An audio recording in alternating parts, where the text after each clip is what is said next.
Students, आज हम आपको एक्सप्लेन करेंगे हिंदी चैप्टर 2 जॉर्ज पंचम की नाक का क्वेश्चन नंबर 6। क्वेश्चन नंबर 6 इस तरह से है, प्रस्तुत कहानी में जगह जगह कुछ ऐसे कथन आए हैं जो मौजूदा व्यवस्था पर करारी चोट करते हैं। उदाहरण के लिए, फाइलें सब कुछ हजम कर चुकी हैं। सब हुक्कामों ने एक दूसरे की तरफ ताका। पाठ में आए ऐसे अन्य कथन छांट कर लिखिए। स्टूडेंट्स, हमने इसमें कुछ आपको इस तरह के पॉइंट छांट करके दिए हैं। आप और भी चैप्टर को रीड करके और भी इसमें एक्स्ट्रा लिख सकते हैं। फर्स्ट है, शंख इंग्लैंड में बज रहा था, गूंज हिंदुस्तान में आ रही थी। सेकंड, गश्त लगती रही और लाट की नाक चली गई।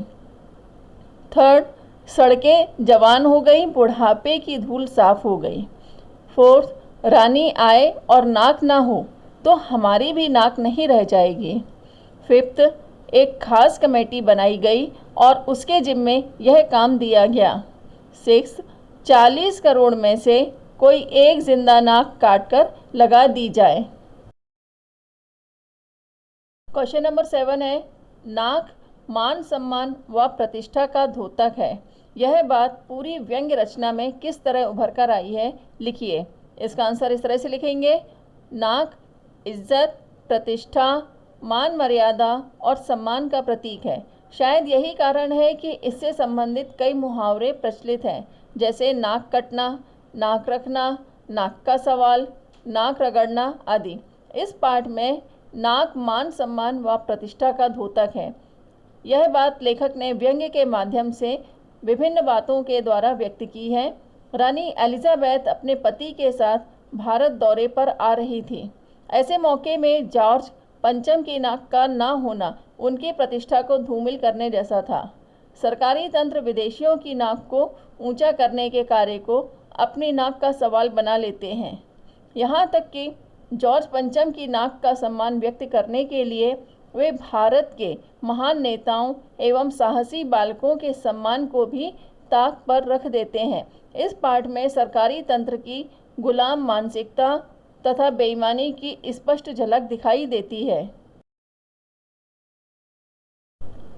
नेक्स्ट क्वेश्चन है, जॉर्ज पंचम की लाट पर किसी भी भारतीय नेता, यहाँ तक कि भारतीय बच्चे की नाक फिट न होने की बात से लेखक किस ओर संकेत करना चाहता है। स्टूडेंट्स, इसका आंसर इस तरह से लिखेंगे, जॉर्ज पंचम इंग्लैंड का राजा था जिसने भारतीय जनता और स्वतंत्रता संग्राम सेनानियों पर बहुत जुल्म ढाए थे। उसकी लाट की नाक गायब हो गई थी। बहुत ढूंढने पर भी किसी भारतीय महापुरुष या स्वतंत्रता सेनानी की नाक उस पर फिट ना बैठ सकी। यहाँ लेखक ने भारतीय समाज के महान नेताओं और साहसी बालकों के प्रति अपना प्रेम एवं श्रद्धा गर्व से प्रकट की है। देशभक्त भारतीयों ने देश की आज़ादी के लिए अपना सर्वस्व बलिदान कर दिया, चाहे वह बूढ़ा हो या जवान हो या फिर बच्चा ही क्यों न हो।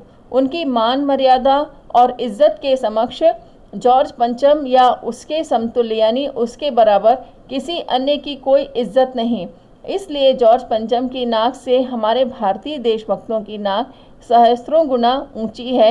इसलिए आपको चैप्टर में जब हमने एक्सप्लेन किया तो बार बार उसमें यही लाइन आ रही थी कि जो नाक है, चाहे वो हमारे स्वतंत्रता संग्राम सेनानी हो या साहसी बच्चे, उन सभी की नाक को जॉर्ज पंचम की नाक से बड़ी बताया गया है। अर्थात हमारे भारतीयों की नाक उनसे कई गुना बड़ी और ऊंची है। नेक्स्ट क्वेश्चन है, अखबारों ने जिंदा नाक लगने की खबर को किस तरह से प्रस्तुत किया। इसका आंसर इस तरह से लिखेंगे, अखबारों ने यह खबर छापी थी कि नाक का मसला हल हो गया है। राजपथ पर इंडिया गेट के पास जॉर्ज पंचम की लाट पर नाक लग गई है। इस खबर को कोई विशेष स्थान नहीं दिया गया। नेक्स्ट क्वेश्चन है, नई दिल्ली में सब था, सिर्फ नाक नहीं थी। इस कथन के माध्यम से लेखक क्या कहना चाहता है। इसका आंसर इस तरह से लिखेंगे, इस कथन के माध्यम से लेखक अतिथि देवो भव की भावना के कारण ब्रिटिश सरकार का भारत में सम्मान तो प्रदर्शित करता है, लेकिन उस बीमार और भ्रष्ट सरकार पर व्यंग्य भी कसता है जो सिर्फ अपने स्वार्थ के लिए कार्य करती है। वह एलिजाबेथ एवं प्रिंस फिलिप के आने पर 40 करोड़ भारतीयों में से किसी एक की जिंदा नाक काटकर जॉर्ज पंचम की लाट में लगा देने की अपमानजनक बात सोचती है और करती है, और पूर्ण रूप से यह गलत है। यदि सच में दिल्ली के पास नाक होती तो इतना बखेड़ा खड़ा ना करके सीधे जॉर्ज पंचम के लाट को ही हटवा दिया जाता। फिर इसके बाद नेक्स्ट क्वेश्चन है, जॉर्ज पंचम की नाक लगने वाली खबर के दिन अखबार चुप क्यों थे? इसका आंसर इस तरह से लिखेंगे, अखबार उस दिन चुप थे। ब्रिटिश सरकार को दिखाने के लिए किसी जिंदा इंसान की नाक जॉर्ज पंचम की लाट की नाक पर लगाना किसी को पसंद नहीं आया।